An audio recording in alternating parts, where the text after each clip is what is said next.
than counting votes.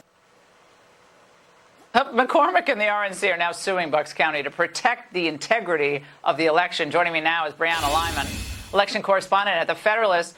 Brianna, once again, the Democrats are supposed to be the defenders of the norms, but they're the real election deniers. So explain why these votes that they're talking about should be rejected or were rejected.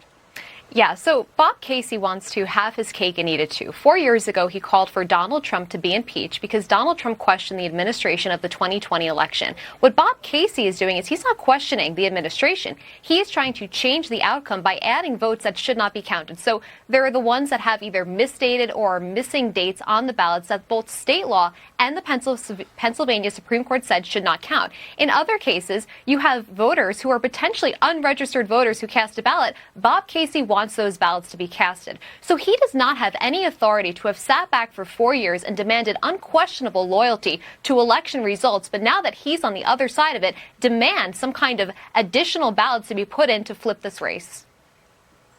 Well, would the number of ballots they're talking about actually overturn the election results? Is it even enough?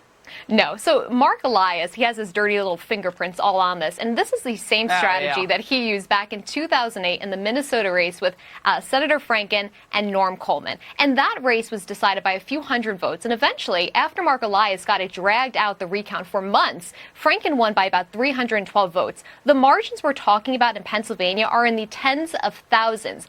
Bob Casey lost fair and square, and he's just not willing to concede.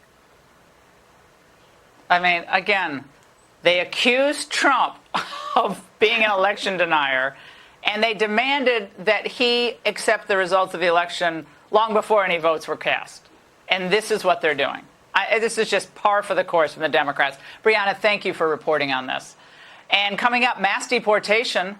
Well, people are for it. Can't come soon enough. Disturbing details from the murder trial of Laken Riley. And it is very, very upsetting. Next.